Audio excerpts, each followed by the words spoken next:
ন্যায় পরায়ণতাই হবে বিএনপির রাষ্ট্র পরিচালনার মূল মন্ত্র জানিয়েছেন তারেক রহমান। আকাশচুম্বী জনপ্রত্যাশা ধরে রাখার আহ্বান আমির খসরুর। সুষ্ঠু নির্বাচন ইসিকে সর্বাত্মক সহযোগিতা করবে সেনাবাহিনী জানিয়েছেন সেনাপ্রধান। আইন শৃঙ্খলা পরিস্থিতিতে সন্তুষ্ট স্বরাষ্ট্র উপদেষ্টা। নির্বাচনী ভাগ বাটোয়ারায় না যাওয়ার ঘোষণা এনসিপির। ইসিকে চ্যালেঞ্জ, জয় ও বিশ্বাসযোগ্যতা ধরে রাখার পরামর্শ কমনওয়েলথ প্রতিনিধিদের। ভূমিকম্প ঝুঁকি বিবেচনায় গ্যাস সহ অন্যান্য অনুসন্ধান 48 ঘণ্টা স্থগিত। ঢাকা বিশ্ববিদ্যালয়ে 15 দিন ছুটি।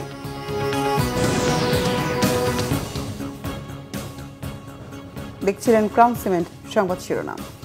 বিএনপির ভারপ্রাপ্ত চেয়ারম্যান তারেক রহমান বলেছেন, ন্যায় পরায়ণতাই হবে রাষ্ট্র পরিচালনায় বিএনপির মূল মন্ত্র। তিনি বলেন, ধর্মীয় ইস্যু নিয়ে বিরোধ কিংবা ভিন্ন মত অথবা হীনদলীয় রাজনৈতিক স্বার্থে ধর্মীয় বিধানের উদ্দেশ্যমূলক ব্যাখ্যা কখনো কখনো সমাজে অস্থিরতা সৃষ্টির কারণ হয়ে ওঠে। বিএনপি কখনো ইসলামের মূলনীতি এবং মৌলিক বিশ্বাসের সাথে আপোষ করেনি, ভবিষ্যতেও করবে না বলে উল্লেখ করেন তারেক রহমান। আহমেদ সরোয়ারের রিপোর্টে বিস্তারিত। রবিবার বিকালে বাংলাদেশ চীন মৈত্রী সম্মেলন কেন্দ্রে ইমাম খতিবদের জাতীয় সম্মেলনের আয়োজন করে সম্মিলিত ইমাম খতিব জাতীয় পরিষদ। এতে লন্ডন থেকে ভার্চুয়ালি যোগ দেন বিএনপির ভারপ্রাপ্ত চেয়ারম্যান তারেক রহমান। সম্মেলনে বিএনপির ভারপ্রাপ্ত চেয়ারম্যান তারেক রহমান বলেন, বিএনপি ইসলামী মূল্যবোধে বিশ্বাসী একটি রাজনৈতিক দল। তারা আল্লাহর উপর পূর্ণ আস্থা ও বিশ্বাস রেখেই দেশ পরিচালনা করতে চায়। ধর্মীয় ইস্যু নিয়ে বিরোধ কিংবা ভিন্ন মত অথবা হীন দলীয় রাজনৈতিক স্বার্থে ধর্মীয় বিধানের উদ্দেশ্যমূলক ব্যাখ্যা কখনো কখনো সমাজে অস্থিরতা সৃষ্টির কারণ হয়ে ওঠে। বিএনপি মনে করে ইসলামের বিধিবিধান নিয়ে মতবিরোধ বা ভিন্নমত যাতে রাষ্ট্র এবং সমাজে ফিতনা সৃষ্টি কিংবা বিশ্বাসী সাধারণ মুসলমানদের মধ্যে অনৈক্যের সৃষ্টির কারণ না হয়, এই বিষয়ে নিশ্চিত করতে নেতৃস্থানীয় ওলেমা মাশায়েখ ইমাম খতিবগণ উল্লেখযোগ্য ভূমিকা রাখতে পারেন। সুতরাং দেশ এবং জনগণের স্বাধীনতা সুসংহত করার জন্য আগামী জাতীয় নির্বাচন অত্যন্ত গুরুত্বপূর্ণ এবং তাৎপর্যপূর্ণ। প্রিয় দেশ বরেণ্য সম্মানিত ওলেমা মাশায়েখগণ, একজন বিশ্বাসী মুসলমান হিসাবে এবার আমি আমার একটি প্রত্যাশার কথা আপনাদের সামনে ব্যক্ত করতে চাই। মহানবীর ন্যায়পরায়ণতা নিয়ে মুসলমান অমুসলমান, বিশ্বাসী অবিশ্বাসী কারো মধ্যেই কোনো সংশয় ছিল না। মহানবীর সেই ন্যায়পরায়ণতার আদর্শ সমুন্নত রেখে রাষ্ট্র এবং সরকার পরিচালনায় বিএনপির মূল মন্ত্র হবে ইনশাআল্লাহ ন্যায়পরায়ণতা। তারেক রহমান বলেন, আগামী নির্বাচনে জনগণের ভোটে দেশ পরিচালনার দায়িত্ব পেলে ইমাম খতিবদের জন্য স্থায়ী সম্মানী ভাতার ব্যবস্থা করবে। লক্ষ লক্ষ মসজিদ, মাদ্রাসা, ইমাম, মুয়াজ্জিন, মাদ্রাসা শিক্ষার্থীকে রাষ্ট্রীয় অগ্রগতিমূলক কার্যক্রমের বাইরে রেখে দেশে কখনোই টেকসই উন্নয়ন করা সম্ভব নয়। এবং এই বাস্তবতা থেকে বিএনপি আগামী দিনের কর্মসূচিতে এ ব্যাপারে সুনির্দিষ্ট কর্মপরিকল্পনা গ্রহণ করেছে। সম্মিলিত ইমাম খতিব পরিষদের আজকের এই সম্মেলনে আপনারা আলেম ওলেমা, ইমাম, খতিব ও মুয়াজ্জিনদের স্বার্থ সংশ্লিষ্ট বেশ কয়েকটি দাবি উপস্থাপন করেছেন। আপনাদের উপস্থাপিত দাবিগুলোর বেশ কয়েকটি দাবি অগ্রাধিকার ভিত্তিতে পূরণ করার সব রকম সুযোগ রয়েছে বলে আমি মনে করি। ইনশাআল্লাহ আল্লাহর রহমতে বিএনপি রাষ্ট্র পরিচালনার সুযোগ পেলে সার্ভিস রুল প্রণয়নের ব্যাপারে অগ্রাধিকার ভিত্তিতে বাস্তবায়নের উদ্যোগ বিএনপি সরকার গ্রহণ করবে ইনশাআল্লাহ। উপস্থাপিত অন্যান্য দাবিগুলো বাস্তবায়নের জন্য কার্যকর উদ্যোগ বিএনপি সরকার ইনশাআল্লাহ গ্রহণ করবে। তারেক রহমান নিজের জন্য, তার মা বিএনপি চেয়ারপারসন বেগম খালেদা জিয়ার সুস্থতা এবং তার দল বিএনপির জন্য ওলামা মাশায়েখদের কাছে দোয়া কামনা করেন। সমর্থন এবং সহযোগিতা। আহমেদ সরওয়ার, বাংলা ভিশন, ঢাকা। বিএনপি স্থায়ী কমিটির সদস্য আমির খসরু মাহমুদ চৌধুরী বলেছেন, বিএনপি সহিংসতার দিকে যাচ্ছে না। তারেক রহমান সহনশীল রাজনীতি করছে। জাতীয় প্রেস ক্লাবে বাংলাদেশ মেডিকেল বিশ্ববিদ্যালয়ে আয়োজিত এক আলোচনা সভায় তিনি আরো বলেন, বিএনপি কোনো সহিংস রাজনীতি করতে চায় না। বিএনপিকে নিয়ে মানুষের আকাশচুম্বী প্রত্যাশা, সেই প্রত্যাশা অনুযায়ী রাজনীতি করতে হবে। বিএনপির 31 দফার বিষয়গুলো সাধারণ মানুষের কাছে পৌঁছে দেওয়া হয়েছে। এখন জনগণ জানতে চায় বিএনপি তাদের জন্য কি করবে, কিভাবে বাস্তবায়ন করবে। তাই নেতাকর্মীদেরকে তারেক রহমানের বিশাল কর্মযজ্ঞ সাধারণ মানুষের কাছে পৌঁছে দেওয়ার পরামর্শ দেন আমির খসরু।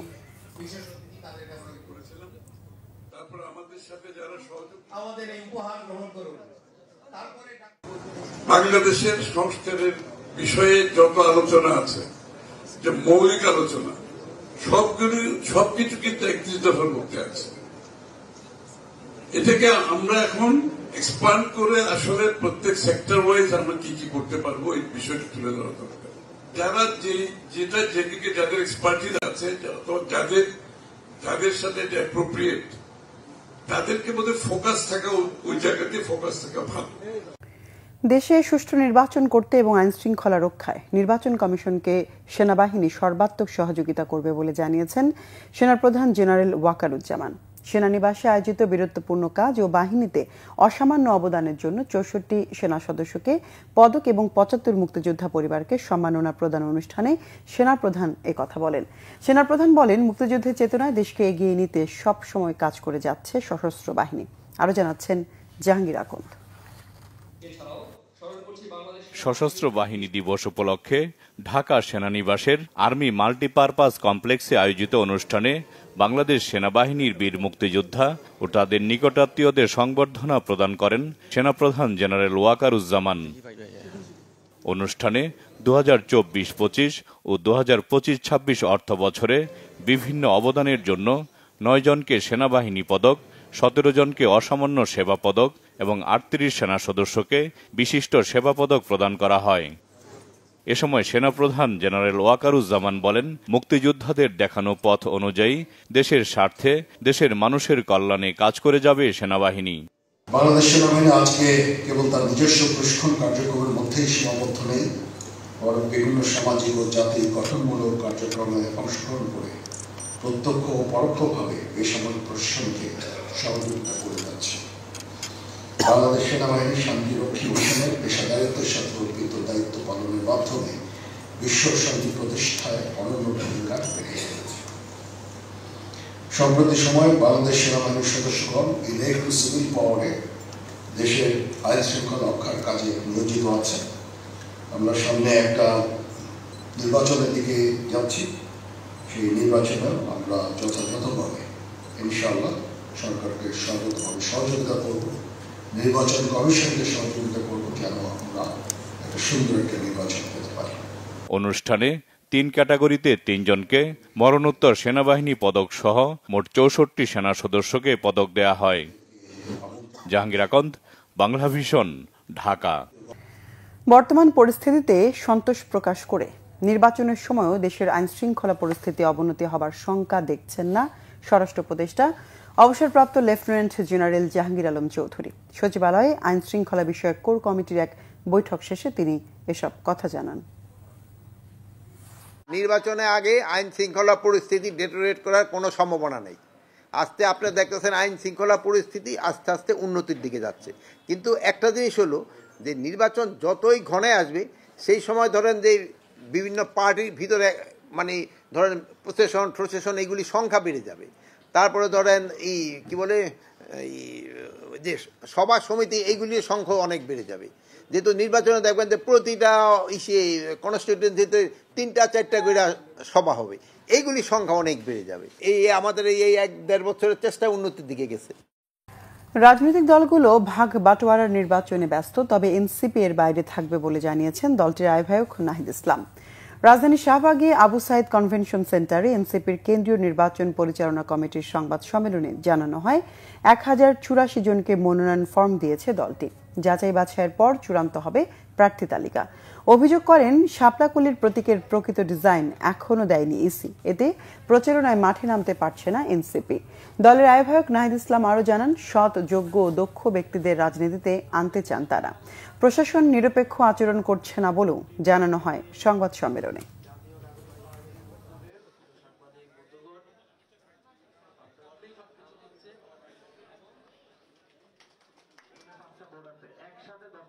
যে দলগুলো এখন মুখোমুখি দাঁড়িয়েছে, একসময় তারা বন্ধু ছিল, তারা কিন্তু একটা চক্রান্ত করছে।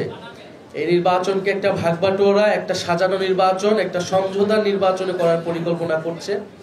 এবং এই ধরনের একটি নির্বাচন হলে বাংলাদেশের গণতন্ত্র ক্ষতিগ্রস্ত হবে। বাংলাদেশের যে নতুন সম্ভাবনা এবং গণ অভ্যুত্থানের মধ্য দিয়ে বাংলাদেশের যে নতুন রাজনৈতিক আকাঙ্ক্ষা তৈরি হয়েছে সেটা কিন্তু ব্যর্থ হবে। একই দিনে জাতীয় সংসদ নির্বাচন এবং গণভোট ইসির জন্য চ্যালেঞ্জ হবে বলে মনে করছে কমনওয়েলথ। এমনটাই জানিয়েছেন নির্বাচন কমিশনের সচিব আখতার আহমেদ। সকালে নির্বাচন ভবনে সিসি এএমএম নাসির উদ্দিনের সাথে বৈঠকে একথা জানিয়েছেন বাংলাদেশ সফররত সংস্থাটির মহাসচিব শার্লি বচুবে। তবে ইসি নির্বাচনী দায়িত্ব সুষ্ঠুভাবে পালন করবে এমন আশা তার। নির্বাচনের বিশ্বাসযোগ্যতা জরুরি বলে মন্তব্য করেন কমনওয়েলথ প্রতিনিধিরা। প্রবাসী ভোটিং নিয়ে ইসির চলমান উদ্যোগেরও প্রশংসা করেন তারা। বৈঠকে সংস্থাটির পক্ষ থেকে ইসি চাইলে প্রয়োজনীয় সহযোগিতা দেবে বলেও জানান। রেফারেন্ডামের কথা বলেছেন যে রেফারেন্ডামটা একদিনে হবে, এটা আমাদের একটা বাড়তি দায়িত্ব। আমাদের প্রস্তুতি সম্পর্কে ওনারা বলেছেন যে এটা আপনাদের একটা চ্যালেঞ্জ, কিন্তু ওনারা আশা করেন যে আমাদের প্রস্তুতি নিয়ে আমরা যেভাবে আগাচ্ছি তাতে এটা আমরা সফল হব। প্রবাসী অবজারভার্স যারা আছেন বিদেশ থেকে আসবেন তাদের ক্ষেত্রেও আমরা বলেছি যে আমরা স্বাগত জানাচ্ছি এবং আসবেন, এবং আমরা আশা করি যে আমাদের এবারের যে free, fair, credible, participatory election যেটা হচ্ছে সেটা সম্পর্কে আমরা একটা ভালো রেজাল্ট পাবো। ভূমিকম্প ঝুঁকি বিবেচনায় 48 ঘণ্টা গ্যাস সহ অন্যান্য অনুসন্ধান কার্যক্রম স্থগিত রাখার নির্দেশনা দিয়েছেন বিদ্যুৎ ও জ্বালানি উপদেষ্টা। অন্যদিকে সবাইকে ভবন নির্মাণে বিল্ডিং কোড মানার অনুরোধ জানিয়েছেন স্বরাষ্ট্র উপদেষ্টা অবসরপ্রাপ্ত lieutenant general Jahangir Alam Chowdhury. Report Rishan নাসরুল্লাহর। দেশে গত 3 দিনে কয়েক দফায় ছোট বড় ভূমিকম্প হয়েছে। ভূমিকম্প ঝুঁকিতে রয়েছে রাজধানী ঢাকা ও সিলেট। এমন পরিস্থিতিতে সিলেটে চলমান গ্যাসকূপ খনন ও অনুসন্ধান কার্যক্রম নিয়ে তৈরি হয়েছে শঙ্কা। ঝুঁকি বিশ্লেষণ করে শ্রীকাইল, হবিগঞ্জ, বিয়ানীবাজার, রশিদপুর সহ 7টি কূপ খনন ও ওয়ার্কওভার কার্যক্রম 48 ঘণ্টা বন্ধ রাখার নির্দেশনা দিয়েছে জ্বালানি মন্ত্রণালয়। আমাদের খনন যে ইকুইপমেন্ট, এটার নিরাপত্তা, তারপরে খনন কাজের সঙ্গে জড়িত যারা কর্মী তাদের নিরাপত্তা এবং জননিরাপত্তা। এখন এইটা 2 পয়েন্ট কথা এসেছে, আমি একটা কিছু করলাম যার ফলে এটা আরো প্রবল হলো, এটা যাতে না হয় এই জন্য আমি সকালবেলা উঠে বিসমিল্লাহ করে বলেছি যে এটা 48 ঘণ্টা বন্ধ রাখো, এর পর্যন্ত আমরা এটা বুঝতে পারবো যে ভূমিকম্প পরিস্থিতিটা কি আর কি। উৎপাদনকে ইয়ে করে নেই, আমরা শুধু ইয়ে করছি এক্সপ্লোরেশনকে, নতুন খনন কাজকে শুধুমাত্র ইয়ে করছি। এদিকে দেশের সার্বিক পরিস্থিতি নিয়ে সচিবালয়ে বৈঠক করে স্বরাষ্ট্র মন্ত্রণালয়। পরে সাংবাদিকদের উপদেষ্টা জানান, ভূমিকম্পের অল্প ক্ষয়ক্ষতির ক্ষেত্রে ফায়ার সার্ভিসের সক্ষমতা রয়েছে। আমাদের সবাই যেসব বাড়ি ঘর তৈরি করি এগুলির সময় আমাদের একটু দেখতে হবে ওই যে বিল্ডিং কোডটা যেন মেনে চলা হয়। যদি বিল্ডিং কোড না মেনে চললে কিন্তু এই ভবিষ্যতে আরও অবস্থা খারাপ হওয়ার সম্ভাবনা। আরেকটা জিনিস হলো আমাদের থেকে জলাশয় টলাশয় ভরে ওখানে কিন্তু আমরা বিল্ডিং করে ফেলি, ওইগুলিও কিন্তু খুব একটা রিস্কি থাকে। 1টা থেকে আরেকটা 1.5 ঘন্টা পরে আবার হইতে পারে বা এরকম একটা সম্ভাবনা থাকে বা তাই থাকে, কিন্তু ওই লোকজন গিয়ে কোথায় দাঁড়াবে, ওরকম আমাদের দাঁড়ানোর মাঠও নাই অনেক জায়গায়। এই সবগুলির দিকে আমাদের ভবিষ্যতে যেসব এই যে ইসের জন্য রাজুক ঠাজুকরা যেসব প্ল্যান পাস করবে সেসব এইগুলির দিকে খেয়াল রাখতে হবে। ভূমিকম্পের সতর্কতার জন্য আর্লি ওয়ার্নিং অ্যাপ চালুর বিষয়ে সরকার ভাবছে বলেও জানান স্বরাষ্ট্র উপদেষ্টা। রিশান নাসরুল্লাহ, বাংলাভিশন, ঢাকা। ভূমিকম্প পরবর্তী জরুরি পরিস্থিতিতে আগামী 6 ডিসেম্বর পর্যন্ত ঢাকা বিশ্ববিদ্যালয় বন্ধের সিদ্ধান্তের পর থেকে হল ছাড়তে শুরু করেছে শিক্ষার্থীরা। সকাল থেকেই প্রয়োজনীয় জিনিসপত্র নিয়ে হল ছাড়তে থাকেন তারা। বিশ্ববিদ্যালয়ের এমন সিদ্ধান্তকে ইতিবাচক বলছেন শিক্ষার্থীরা। এদিকে শিক্ষার্থীদের কথা বিবেচনায় রেখে হলগুলোর ক্ষয়ক্ষতি পর্যবেক্ষণ ও সংস্কার করার প্রয়োজন হল বন্ধের সিদ্ধান্ত নিয়েছে বিশ্ববিদ্যালয় কর্তৃপক্ষ। সাম্প্রতিক ভূমিকম্প ও পরবর্তী আফটার শকের কারণে শিক্ষার্থীরা শারীরিক ও মানসিকভাবে বিপর্যস্ত হওয়ায় তাদের সার্বিক নিরাপত্তাকে সর্বোচ্চ গুরুত্ব দিয়ে এই সিদ্ধান্ত নেওয়া হয়েছে বলে জানানো হয়। এমন সিদ্ধান্ত শিক্ষার্থীদের মানসিক অবস্থার উন্নতি ঘটাবে বলেও মনে করছেন অনেক শিক্ষার্থী। সিন্ডিকেট সভার সিদ্ধান্ত অনুযায়ী আগামী 6 ডিসেম্বর পর্যন্ত 15 দিন বিশ্ববিদ্যালয়ের সব ক্লাস ও পরীক্ষা বন্ধ থাকবে।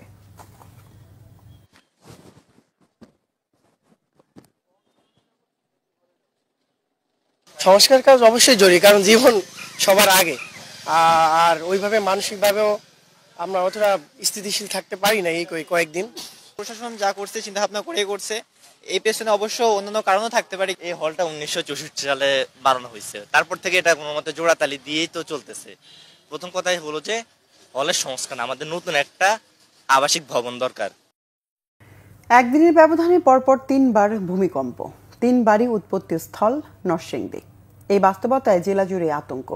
শনিবার সন্ধ্যায় 3য় দফায় ভূমিকম্পের পর আতঙ্কে সারা রাত জেগে ঘরের বাইরে অবস্থান নেয় মানুষ। সে আতঙ্ক ভর করছে দিনেও। এর প্রেক্ষিতে দুপুরে দুর্যোগ ব্যবস্থাপনা কমিটির সভা হয়েছে। তবে 48 ঘন্টার বেশি সময় পার হলেও ক্ষয়ক্ষতির পরিমাণ নির্ণয় করতে পারেনি প্রশাসন। নরসিংদীর প্রতিনিধি লক্ষণ বর্মনের তথ্য ছবিতে ডেস্ক রিপোর্ট। পরপর 3টি ভূমিকম্পের উৎপত্তিস্থল নরসিংদী। জেলার শতাধিকের বেশি স্থাপনায় এমন ফাটল দেখা দেয় জেলা জুড়ে আতঙ্ক। শনিবার সন্ধ্যায় 3য় দফায় ঘটে যাওয়া ভূমিকম্পের পর আতঙ্ক ছড়িয়ে পড়ে পুরো জেলায়। মধ্যরাতে ফের ভূমিকম্প হতে পারে, সোশ্যাল মিডিয়ায় এমন গুজবে আরও আতঙ্ক ছড়িয়ে পড়ে। মাঝরাত থেকে ভোর পর্যন্ত অনেকেই বাড়িঘর ছেড়ে রাস্তায় খোলা জায়গায় অবস্থান নেন। দিনেও যায়নি সেই আতঙ্ক। সরকারি দপ্তর থেকে শুরু করে বিভিন্ন জায়গায় খোলা মাঠে মানুষের অবস্থান। পরপর 3টি ভূমিকম্প এবং জেলায় 5 জনের প্রাণহানি ও শতাধিক মানুষ আহত হওয়ার পর 48 ঘন্টার বেশি সময় পার হলেও প্রশাসনের কোনো তৎপরতা মাঠে না দেখায় দুশ্চিন্তায় সাধারণ মানুষ। নরসিংদীবাসী এখনো খুব আতঙ্কিত, বিশেষ করে যেহেতু নরসিংদী একটা রেড অ্যালার্ট এরিয়া, এখনো অনেকেই আতঙ্কিত। যে বিল্ডিংগুলো এগুলো পুরাতন বিল্ডিং, ঝুঁকিপূর্ণ, সেই জন্য আমরা আপাতত আমার দোকানের সামনে আমরা সবাই এই জায়গায় ওয়েট করতেছি। সন্ধ্যার পর থেকে আবার যখন দ্বিতীয়বার এটা অনুভব করলাম, তখন থেকে আতঙ্কটা আসলেই আরো বেড়ে গেল। অন্যান্য যারা সাধারণ মানুষ যারা, তারা তো কথা শুনেই দৌড় ঘর টর ফালাই দিয়ে একদম বাইরে গেছে। এদিকে প্রথম দফায় 5.7 মাত্রার ভূমিকম্পে কি পরিমাণ ক্ষয়ক্ষতি হয়েছে তা এখনো স্পষ্ট নয়। দুপুরে জেলা প্রশাসকের সম্মেলন কক্ষে স্থানীয় সরকারের কর্মকর্তাদের সাথে জরুরি বৈঠক করে দুর্যোগ ব্যবস্থাপনা কমিটি। পরে জেলা প্রশাসক গুজবে কান না দিয়ে সচেতন হওয়ার আহ্বান জানান। যেহেতু ছুটির দিন ছিল, অনেক কর্মকর্তা স্টেশনে ছিল না বা বিভিন্ন কারণে যোগাযোগ সমস্যা ছিল, সকল তালিকা আমরা চূড়ান্তভাবে পাইনি। তবে আগামী 48 ঘন্টার মধ্যে আজকে জেলা দুর্যোগ ব্যবস্থাপনা কমিটি সবার মাধ্যমে আমি নির্দেশনা দিয়েছি। আগামী 48 ঘন্টার মধ্যে উপজেলা পর্যায়ে এবং জেলা পর্যায়ে সকল অফিসের ক্ষয়ক্ষতির তালিকা সহ এবং ক্ষয়ক্ষতির পরিমাণ সহ আমাদের দাখিল করা হলে তখন আমরা সার্বিকভাবে সরকারের সংশ্লিষ্ট কর্তৃপক্ষকে জানাবো এবং আপনাদের নিকট উপস্থাপন করব। গত শুক্রবার সকাল 10:37 5.7 মাত্রার ভূমিকম্প হয়, যার উৎপত্তি স্থল ছিল নরসিংদীর মাধবদী থেকে। এরপর শনিবার সকালে দ্বিতীয় দফায় 3.7 মাত্রা এবং সন্ধ্যায় তৃতীয় দফায় 4.3 মাত্রার ভূমিকম্প অনুভূত হয়। Bangla vision news desk. সার কারখানায় ব্যবহৃত প্রাকৃতিক গ্যাসের দাম প্রতি ইউনিটে 16 টাকা থেকে বাড়িয়ে 29 টাকা 25 পয়সা করার ঘোষণা দিয়েছে Bangladesh energy regulatory commission BRC. রবিবার বিআরসি কার্যালয়ে এক সংবাদ সম্মেলনে এই তথ্য জানান কমিশন চেয়ারম্যান জালাল আহমেদ। বলেন, এই মূল্যবৃদ্ধির উদ্দেশ্য ভর্তুকি কমিয়ে 4টি বন্ধ থাকা সার কারখানা চালু করা এবং গ্যাস ও সারের মূল্যমানের পার্থক্য কমানো। এটি প্রথমবারের মতো সার কারখানায় গ্যাসের দামকে আলাদাভাবে বাড়ানো হচ্ছে, যেখানে পেট্রোবাংলা ও গ্যাস বিতরণ কোম্পানিগুলো প্রতি ইউনিট গ্যাসের দাম 40 টাকা করার প্রস্তাব করেছিল। কমিশন জানায় 2019 সালের 30 জুনের প্রজ্ঞাপন অনুসারে সার গ্রাহকদের ক্ষেত্রে প্রতি ঘনমিটারে মাসিক অনুমোদিত লোডের বিপরীতে 0.10 টাকা হারে ডিমান্ড চার্জ অপরিবর্তিত থাকবে।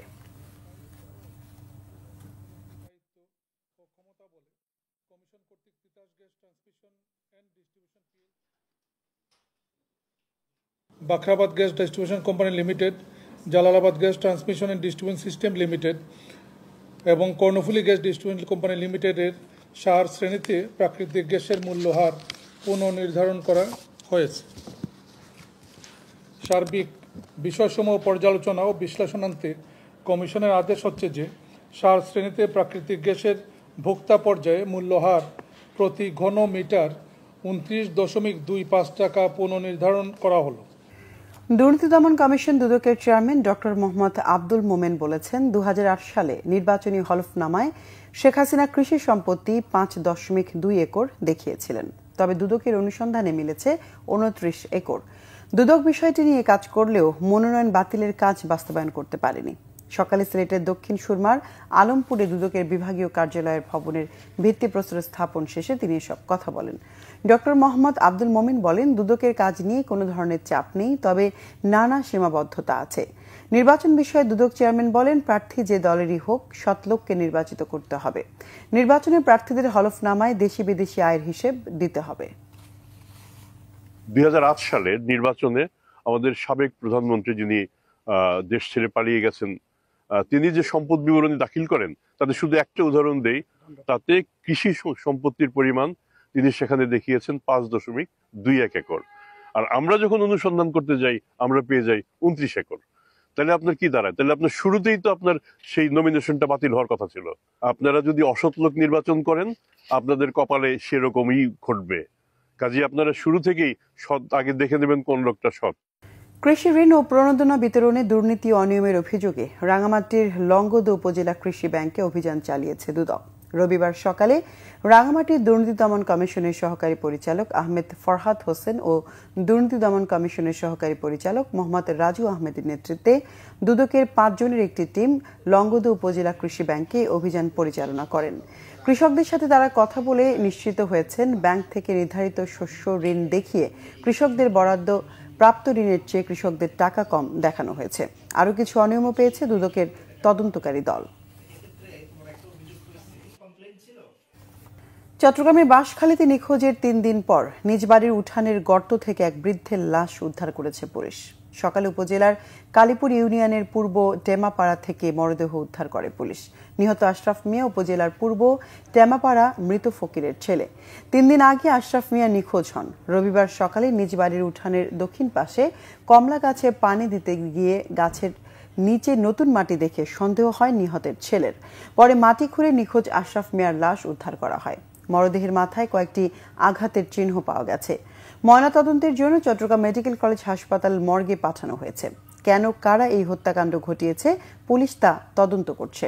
এদিকে রবিবার মধ্যরাতে পিরোজপুর সদর উপজেলার পশ্চিম দুর্গাপুর গ্রামে গণপিটুনিতে এক ডাকাতের মৃত্যু হয়েছে। আহত হয়েছেন একজন। পুলিশ ঘটনাস্থলে পৌঁছে আহত দুজনকে উদ্ধার করে হাসপাতালে নিয়ে যায়। কর্তব্যরত চিকিৎসক এক ডাকাতকে মৃত ঘোষণা করেন। দেশের বিভিন্ন জায়গার আরো কিছু খবর নিয়ে এখন একটি ডেস্ক রিপোর্ট। খাগড়াছড়িতে সনাতন সম্প্রদায়ের নেতাদের সাথে মতবিনিময় করেছেন বিএনপির সহ কর্মসংস্থান বিষয়ক সম্পাদক ও খাগড়াছড়ি আসনে মনোনীত প্রার্থী ওয়াদুদ ভূঁইয়া। এ সময় হিন্দু সম্প্রদায়ের উন্নয়ন নিরাপত্তা নিশ্চিতের আশ্বাস দেন তিনি। রংপুর নগরীর শতবর্ষী শ্যামাসুন্দরী খালে পরিচ্ছন্নতা অভিযান শুরু করেছে রংপুর 3 আসনে বিএনপি মনোনীত প্রার্থী মহানগর বিএনপির আহ্বায়ক শামসুজ্জামান শামু। নগরীর চেকপোস্ট এলাকায় উদ্বোধনী অনুষ্ঠানে তার সাথে ছিলেন জেলা যুব দলের সভাপতি নাজমুল আলম নাজু সহ বিএনপি ও সহযোগী সংগঠনের নেতাকর্মীরা। সুনামগঞ্জ 1 আসনের বিএনপি মনোনীত প্রার্থী আনিসুল হকের ধানের শীষের সমর্থনে প্রচার মিছিল হয়েছে। তাহিরপুর উপজেলার বাদারঘাট বাজারে এই মিছিল হয়। খুলনায় সাংবাদিকদের সাথে মতবিনিময় সভা করেছেন খুলনা 2 আসনের ধানের শীষের প্রার্থী নজরুল ইসলাম মঞ্জু। স্থানীয় প্রেস ক্লাবের সভায় তিনি বলেন, মহানগর বিএনপির ব্যানারে সবাই মিলে ভোটের জন্য মাঠে নামব, তবে দলে যারা বিতর্কিত তারা প্রচারণার বাইরে থাকবে। নির্বাচনে ধানের শীষের বিজয় নিশ্চিতে ও তারেক রহমান ঘোষিত 31 দফা জনগণের কাছে পৌঁছে দিতে কুষ্টিয়া 4 আসনের 2 উপজেলায় মোটরসাইকেল শোভাযাত্রা হয়েছে। গাইবান্ধার সাদুল্লাপুর উপজেলার বিভিন্ন শিক্ষা প্রতিষ্ঠানের শিক্ষকদের সাথে মতবিনিময় সভা করেছে বিএনপি। এ সময় বক্তব্য রাখেন গাইবান্ধা 3 আসনের বিএনপির মনোনীত প্রার্থী অধ্যাপক ডাক্তার সৈয়দ মইনুল হাসান সাদিক সহ অন্যরা। নোয়াখালী সদর উপজেলার নোয়ানই ইউনিয়নে বিএনপির প্রয়াত নেতাকর্মীদের স্মরণে এবং প্রবীণ নবীনদের সম্মাননা ও বরণ সমাবেশ হয়েছে। নোয়ানই ইউনিয়ন হাই স্কুল অডিটোরিয়ামে এর আয়োজন করে আমরা বিএনপি পরিবার। এতে প্রধান অতিথির বক্তব্য রাখেন প্রবীণ বিএনপি নেতা শামসুল ইসলাম। পর্যটন কর্পোরেশনের সাবেক চেয়ারম্যান আহমেদ কামাল বিলুর 8ম মৃত্যুবার্ষিকী উপলক্ষে বগুড়ার গাবতলী উপজেলার মহিষাবানে নিজ বাড়িতে দোয়া ও মিলাদ মাহফিলের আয়োজন করা হয়। পরে আলোচনা সভায় প্রধান অতিথি ছিলেন বিএনপি চেয়ারপারসনের উপদেষ্টা হেলালুজ্জামান তালুকদার লালু। গাজীপুরে সাংবাদিকদের সাথে মতবিনিময় সভা করেছেন মেট্রোপলিটন পুলিশের নবনিযুক্ত police commissioner Mohammad Israil Howlader. GMP হেডকোয়ার্টারের সম্মেলন কক্ষে এ সভা হয়। বাগেরহাটের গজালিয়া আদর্শ হাইস্কুলের অবসরপ্রাপ্ত প্রধান শিক্ষক সলিল বরণ পাইক, সহকারী প্রধান শিক্ষক সন্তু কুমার সরকার, সিনিয়র শিক্ষক আবুল কালাম আজাদ, সিনিয়র শিক্ষক মোহাম্মদ শহীদুল্লাহ এবং সিনিয়র শিক্ষক সাধন কুমার হাওলাদারকে বিদায় সংবর্ধনা ও দোয়া মাহফিল অনুষ্ঠিত হয়েছে। কৃষি গবেষণা ইনস্টিটিউটের সিনিয়র বৈজ্ঞানিক কর্মকর্তা মোহাম্মদ কামরুল ইসলামের সভাপতিত্বে এতে প্রধান অতিথি ছিলেন বিদ্যালয়ের সাবেক শিক্ষার্থী, বিআরটি এর পরিচালক, এনফোর্সমেন্ট যুগ্ম সচিব মোহাম্মদ জাকির হোসেন শেখ। অসহায় ও দরিদ্রদের মধ্যে বিতরণের জন্য সিলেটের জেলা প্রশাসক মোহাম্মদ সরওয়ার আলমের কাছে বিপুল পরিমাণ কম্বল হস্তান্তর করেছে বেসরকারি সংস্থা আশা। জেলা প্রশাসক কার্যালয়ে এই কম্বল হস্তান্তর করেন সংস্থার কর্মকর্তারা।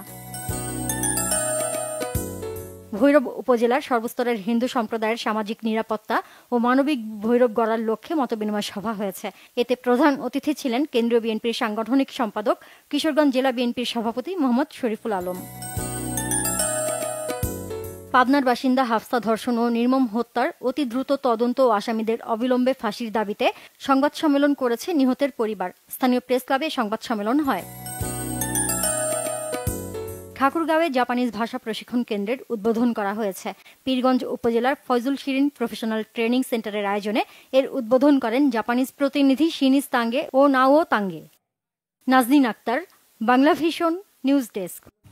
সংবাদ শেষ করব ক্রাউন সিমেন্ট শিরোনামগুলো আরেকবার জানিয়ে।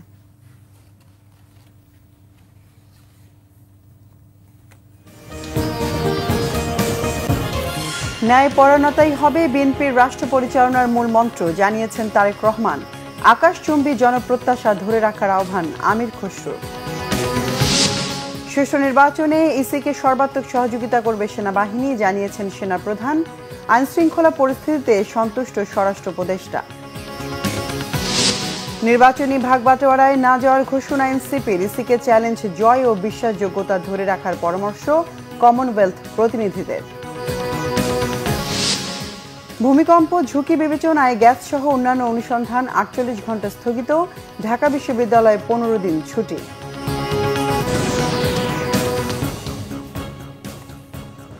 দর্শক, ছিল এখনকার মতো। পরের সংবাদ সন্ধ্যা 7:30টায় দেখার আমন্ত্রণ রইল। এতক্ষণ সঙ্গে থাকায় ধন্যবাদ সবাইকে।